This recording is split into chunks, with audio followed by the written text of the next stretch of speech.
Hello student, आज हम अपना आगे का लेक्चर कंप्लीट करेंगे। आगे बढ़ेंगे इवोल्यूशन में, जिसका दूसरा नाम है ओरिजिन ऑफ लाइफ, और जिसको हम बोलते हैं ओरिजिन ऑफ इवोल्यूशन भी। हम लोग किसी किसी चैप्टर में इसको बुक में आपको मिल जाएगा। तो आज हम बात करेंगे लेमार्क की थ्योरी के बारे में। कल हमने स्टार्ट किया था अपना ऑर्गेनिक इवोल्यूशन, तो उसमें जो अलग अलग थ्योरीज आएंगी, लेमार्क है, डार्विन है, उनके बारे में हम लोग बात करेंगे। आज का हमारा टॉपिक है लेमार्क की जो थ्योरी है। तो हम लोग स्टार्ट करते हैं, लेट्स बिगिन।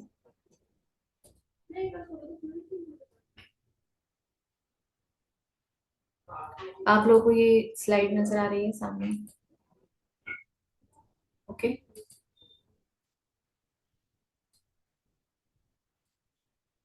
तो अब हम लोग देखते हैं कि कौन सी वो थ्योरी थी जो लेमार्क ने दी थी। तो आप लोगों के सामने आपको नजर आ रहा है ये वाली जो थ्योरी है, जिसका नाम है theory of origin of acquired character. तो इसका मतलब क्या है? एक्वायर्ड कैरेक्टर्स, एक्वायर्ड मतलब लेना, किसी भी चीज को लेना।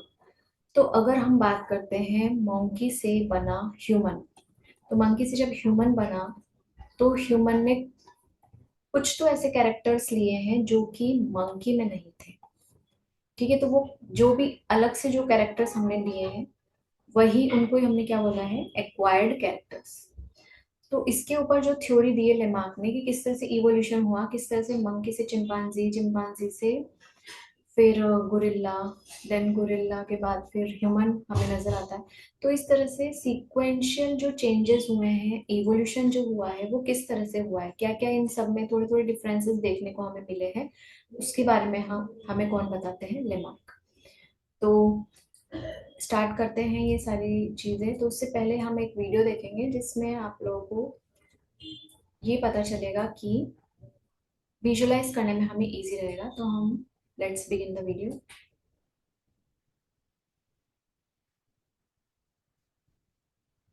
One habit changed everything. I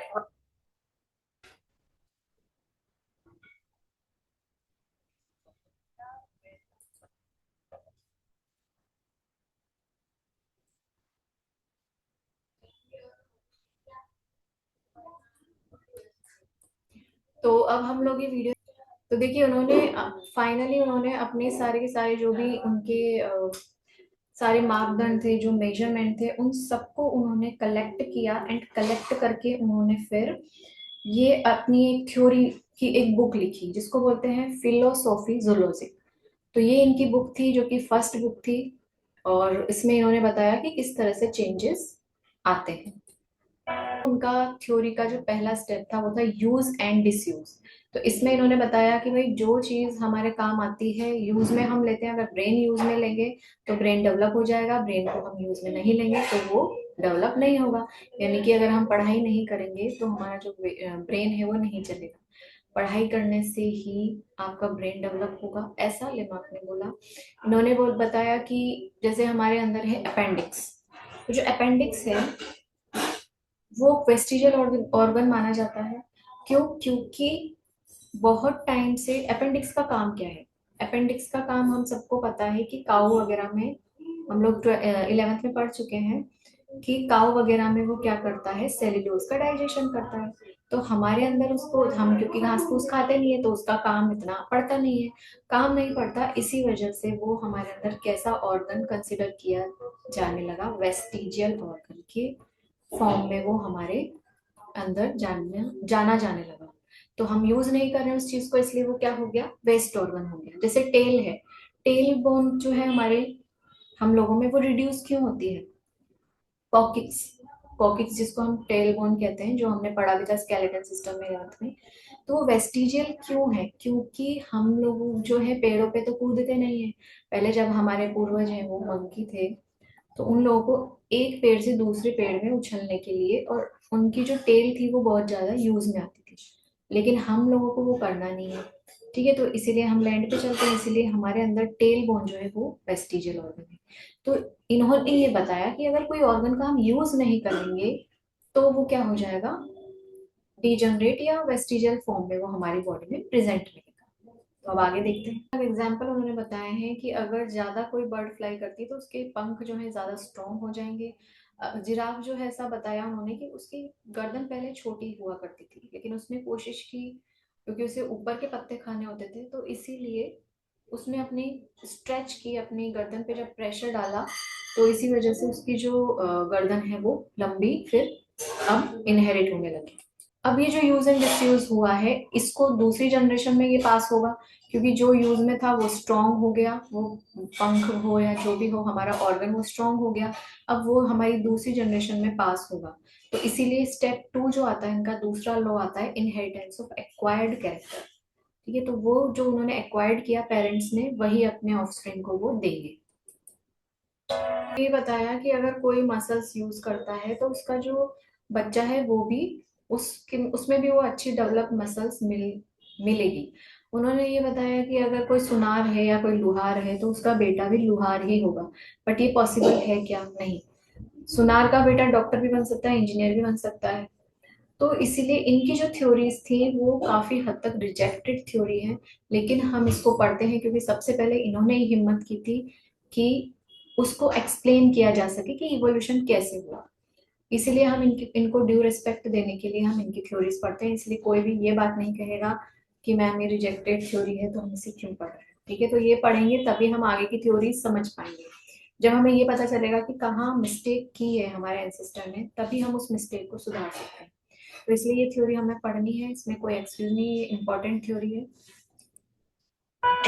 जो लॉ था उसमें इन्होंने बताया कि जैसे फॉर एग्जांपल डक है, तो डक को लैंड पे खाना नहीं मिला, तो इन्होंने बोला कि डक के जो वेब वाले जो फीट होते हैं ना, वेब वाले, जिससे वो तैरती है, स्विम करती है, तो वो कैसे डेवलप हुए। तो उन्होंने ये बताया कि जब उसको लैंड पे खाना नहीं मिला तो वो पानी में खाना ढूंढने गई, तो पानी में खाना ढूंढते ढूंढते उसके अपने आप ही जो फीट थे वो डेवलप हो गए वेब लाइक, ताकि वो उसको तैरने में मदद कर सके और वो खाना अपना ढूंढ सके। कि भाई जिस तरह से फिर वहीं पे अगर कोई रहने लग जाता है, जैसे कि पानी में रहने लग जाता है, तो जहाँ उसका कंफर्ट जोन मिलता है, जहाँ उसको खाना मिल रहा है वो वहीं रहेगा। तो उसी तरह से उन्होंने फिर ये बताया कि स्पॉन्टेनियस धीरे धीरे वो अपनी जनरेशन में भी वही कैरेक्टर्स ट्रांसफर करते हैं, और इसी वजह से एक स्पीशीज जो है वो दूसरी स्पीशीज से समवॉट डिफरेंट होती है। ठीक है, लेमार्क के जो आइडियाज हैं उसके बारे में अब हम बात करेंगे। ओके, तो ये इन्होंने बताया कि बहुत सारे लोगों को बात उनकी बहुत सही लगी कि हाँ भाई इन्होंने जो बात बोली वो एकदम सही है। लेकिन जब डार्विन आए, डार्विन ने अपनी रिसर्च रखी, तब फिर सब लोगों ने लेमार्क की थ्योरी को उनको उन्होंने क्लूज दिए, उन्होंने क्वेश्चन किए कि भाई क्यों ये ऐसा हो रहा है। क्योंकि फिर उन्होंने ये प्रूव किया कि जो हमारे ऑर्गन्स है वो हमारी विश के अकॉर्डिंग तो नहीं बनेंगे ना। आज मान लो मैं सोचती हूँ कि नहीं मुझे तो लिक्विड डाइट ही लेनी है, तो मेरा क्या लिवर मेरा रिड्यूस हो जाएगा? नहीं, वो मेरी बॉडी को ही इफेक्ट करेगा। तो मेरी बॉडी के लिए जो जो चीजें जरूरी है वो मुझे लेनी ही पड़ेगी।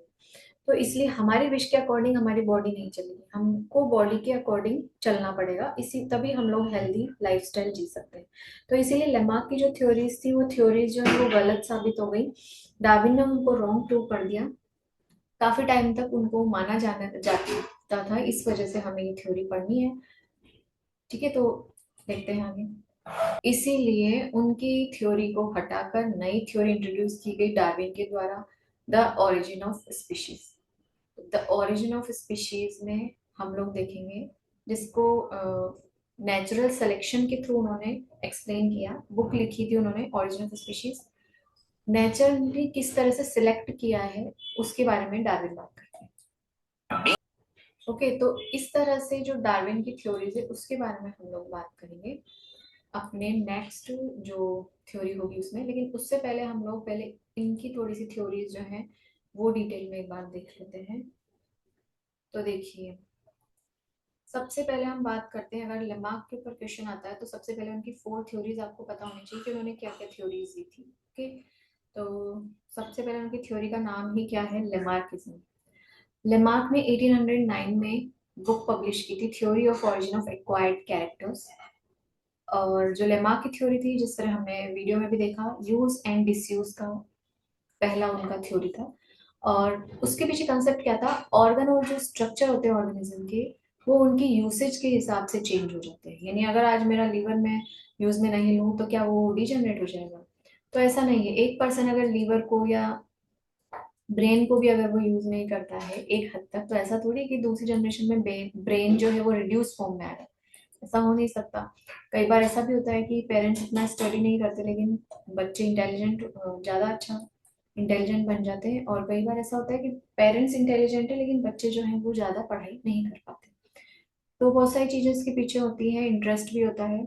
इसीलिए इनकी जो थ्योरी है ये रॉन्ग प्रूव होगी। जैसे इन्होंने एग्जाम्पल दिया कि ब्लैक स्मिथ यानी कि जो लोहार होता है, जो लोहा पीटता है, वो जो है उसकी जनरेशन जो है वो भी लोहार ही होगी। फिर इन्होंने बताया कि जो केव में यानी गुफाओं में जो रहते हैं एनिमल्स, तो फिर उनकी आई साइट जो है वो आफ्टर जनरेशन, क्योंकि अंधेरा रहता है गुफाओं में, तो उनका ये कहना था कि इसीलिए उनकी जो आई साइट है वो इतनी डेवलप नहीं हो पाती, यानी कि आई साइट वीक रह जाती है, लॉस भी हो सकती है। नेक्स्ट उन्होंने थ्योरी दी थी इनहेरिटेंस ऑफ एक्वायर्ड कैरेक्टर्स, यानी उन्होंने इसके पीछे कंसेप्ट बताया कि जो भी ट्रेट या कैरेक्टर ऑर्गेनिज्म ने लाइफ टाइम में यूज किए हैं अकॉर्डिंग टू फर्स्ट थ्योरी, तो एनवायरमेंट के चेंज के हिसाब से या उनके बिहेवियर के चेंज के हिसाब से जो उन्होंने कमाया है, यानी जो कैरेक्टर्स एक्वायर किए हैं, यानी मसल्स बनाई है या ब्रेन डेवलप किया है, वही उनके ऑफस्प्रिंग में भी जाएगा। ऐसा नहीं होता है कि डॉक्टर का बेटा हमेशा डॉक्टर ही हो। ठीक है, कई बार फार्मर का बेटा भी डॉक्टर हो सकता है, या इस तरह से वाइस वर्सा कुछ भी चीज हो सकती है। तो ये थ्योरी जो है वो वैसे गलत थी, लेकिन क्योंकि लेमार्क ने दिए तो हमको वो उससे कनेक्ट करके पढ़नी पड़ेगी। और जिराफ जो है, उन्होंने एग्जाम्पल के तौर पे बताया कि हायर लीव्स को खाना चाहता था, इसीलिए उसने कोशिश की और ज्यादा गर्दन को प्रेशर डालने की वजह से, यूज करने की वजह से उसकी गर्दन लंबी हो गई और वही लंबी गर्दन उसने ऑर्गेनिज्म ऑफ स्प्रिंग में अपनी ट्रांसफर कर दी। अब मान लीजिए ये तो हुई इनकी बात, हमको भी सुनने में ये बात सही लगेगी, लेकिन आप खुद सोचिए कि अगर मान लो उसकी जनरेशन, जिराफ की जनरेशन अगर कोई आई, उसको घास खानी हुई, तो क्या दोबारा उसकी गर्दन छोटी हो जाएगी? नहीं होगी। तो इसीलिए ये थ्योरी जो है वो काफी हद तक रिजेक्ट हुई है। अब देखिए ये डायग्राम के थ्रू आपको दिख जाएगा इसमें, तो आगे हम देखते हैं कॉम्प्लेक्सिटी एंड प्रोग्रेस। ये थी हमारी लेमार्क की थर्ड थ्योरी, जिसमें उन्होंने क्या कंसेप्ट दिया कि ऑर्गेनिज्म जो है वो सिंपल फॉर्म से ही कॉम्प्लेक्स फॉर्म की तरफ ओवर अ टाइम वो जाता है। जैसे बैक्टीरिया जो है वो किस में कन्वर्ट हो गया, प्लांट और एनिमल में। तो ठीक है, ये चीज हम लोग मान सकते हैं इनकी कि ये चीज हम साइंटिस्ट ने, वेरियस साइंटिस्ट ने प्रूव भी की है। तो ये एक थ्योरी जो है उनकी, उसको हम कंसिडर कर सकते हैं कि राइट है, लेकिन उसके बेस पे हम पूरा इनका जो पैटर्न है उसको फॉलो नहीं कर सकते। अब सिग्निफिकेंस क्या है और मॉडर्न पर्सपेक्टिव क्या है, जो मॉडर्न जो साइंटिस्ट आए हैं उनके बाद उनका क्या कहना है वो देखते हैं। तो इसकी हिस्टोरिकल इंपॉर्टेंस ये है कि सबसे पहले इन्होंने सजेस्ट किया था इवोल्यूशन और अडेप्टेशन का आइडिया, इसलिए हमें इसको कंसिडर करना पड़ता है हमारी स्टडीज में। मॉडर्न व्यू लेमार्क के आइडिया के अकॉर्डिंग ये है कि अ, जैसे ही ये जो आइडिया है इनहेरिटेंस ऑफ एक्वायर्ड कैरेक्टर का, ये इतना ज्यादा हम कंसिडर नहीं कर सकते, यानी कि कोई यूज या डिसयूज की वजह से तो इस तरह का कुछ नहीं हो सकता ना कि ऑक्सीजन में पास आउट हो जाए। उसके लिए एपिजेनेटिक्स पढ़नी जरूरी है, यानी जीन और एनवायरमेंटल फैक्टर जो है वो हमें बनाते हैं, जीन कौन सा एक्सप्रेस होगा। तो देखो बच्चों, जीन हर चीज का होता है, सुसाइड का भी जीन होता है, हर कोई हिम्मत नहीं कर सकता। स्मोकिंग का भी जीन होता है, जो कि साइंटिस्ट ने डिस्कवर किया है, हर कोई स्मोक नहीं करेगा। ड्रिंकिंग का भी जीन होता है, हर कोई ड्रिंक नहीं करेगा। तो मोस्ट ऑफ द थिंग जो है वो हमारी, जो स्ट्रेस का भी जीन जीन होता है, अगर पेरेंट्स ज्यादा स्ट्रेस हो लेंगे तो फिर वो जीन जो है बच्चों में भी ट्रांसफर होता है। तो इस तरह से बहुत सारी चीजें हैं जो कि जीन के अकॉर्डिंग हमें आती है, नॉट इसके वजह से नहीं आती कि हमने वो चीज, लाइक हमारे पेरेंट्स ने वो चीज नहीं की तो हम भी नहीं करेंगे, ऐसा नहीं होता। एनवायरमेंटल फैक्टर और जीन एक्सप्रेशन उसके पीछे रिस्पॉन्सिबल होता है। एनवायरमेंट, जैसे मान लो कि किसी के घर में किसी चीज की स्कैरसिटी है, तो उसकी चाहत है कि नहीं मुझे स्कैरसिटी दूर करनी है, तो उसके लिए कोशिश करेगा। तो हो सकता है वो अपने पेरेंट्स से आगे निकल जाए। ठीक है, तो इस तरह से इनकी जो थ्योरी है इसीलिए वो इतनी नहीं मानी गई। देन फिर जो एक साइंटिस्ट है अगस्त वीजमैन, उन्होंने भी अपना दिया। इसमें आप लोगों की इतना वीजमैन के बारे में डायग्राम वगैरह नहीं है, बट इन्होंने भी कुछ एक्सपेरिमेंट के थ्रू बताया था। इन्होंने क्या किया था मैं आपको शॉर्ट में बताती हूँ, अगर चलो हम देख ही लेते हैं वीजमैन ने क्या एक्सपेरिमेंट किया था। शायद ये आप लोगों की एक बार चेक कीजिएगा कि बुक में है या नहीं, बट इसको पढ़ना जरूर, क्योंकि कई बार इस पे क्वेश्चन जरूर आ जाते हैं। ठीक है, तो छोटी सी थ्योरी है, कुछ इतना ज्यादा नहीं है। Theory of continuity of germ plasm, यानी जर्म प्लाज्म जो जीन स्ट्रक्चर होता है वही जो है generation after generation pass out होता है। ठीक है, तो इन्होंने पूरा एक्सपेरिमेंट का सेटअप इन्होंने क्या लिया था, माइस की जनरेशन पे इन्होंने बेसिकली वर्क किया। उन्होंने उनकी टेल्स कट कर दी। ठीक है, तो टेल्स पे इन्होंने एक्सपेरिमेंट किया है। अब देखते हैं कि इनको क्या रिजल्ट मिला और इन्होंने किस तरह से उसको यूज किया। ओके, प्रोसीजर इन्होंने क्या किया, इन्होंने कंटिन्यू मल्टीपल जनरेशन तक जो चूहे थे उनकी क्या की, टेल को कट किया। जैसे ही न्यू जनरेशन चूहे की आती, ये उसकी टेल को कट कर देते थे। ठीक है, इस तरह से हर बार देखते तो वापस टेल आती, फिर कट, फिर कोई जनरेशन आती। तो मतलब पेरेंट, कहने का इनका मतलब ये था कि पेरेंट की टेल, अगर लेमार्क सही बोल रहे हैं कि पेरेंट ने जो अर्जित किया है वही हमें दिया है, तो अगर पेरेंट की टेल को, चूहे की पेरेंट की टेल को कट किया है तो फिर वो ऑफस्प्रिंग में नहीं जानी चाहिए। वो क्यों जा रही है, क्योंकि उसका जीन हमने चेंज नहीं किया। जीन होता है न्यूक्लियस में, जीन होता है, जीन के लिए कौन रिस्पॉन्सिबल होता है, स्पर्म एंड, सॉरी लिख देती हूँ, स्पर्म एंड ओवम। ठीक है, तो अगर स्पर्म एंड ओवम में जब तक चेंज नहीं आएगा, उनके जीन स्ट्रक्चर में चेंज नहीं आएगा, तब तक जो है ऑफस्प्रिंग में चेंज नहीं आ सकता। वो कौन सा सेल है, सोमेटिक सेल, जिसमें आप मर्जी पड़े जितना चेंज कर लो, किसी भी ऑफस्प्रिंग में चेंज नहीं आएगा। पूंछ काट दो, गर्दन काट दो, गर्दन काटने से तो खैर ब्रेन ही चला गया, तो वो एग्जाम्पल नहीं ले सकते। हाँ, लेकिन जैसे किसी किसी के लिजार्ड है या किसी के लिम्ब को हम काट देते हैं, तो लिम्ब काटने से भी, या किसी पेरेंट के मान लो लिम्ब अगर नहीं है, तो ऐसा नहीं है कि ऑफस्प्रिंग में वो लिम्ब नहीं मिलेगा देखने को। तो इस तरह से हमने जनरेशन आफ्टर जनरेशन, वीजमैन ने ये प्रूव कर दिया कि भाई ऐसी बात नहीं है। इस तरह से ये लेमार्क की जो आइडिया है वो रिफ्यूज हो गया। नेक्स्ट उन्होंने जो है, वीजमैन ही वो थे।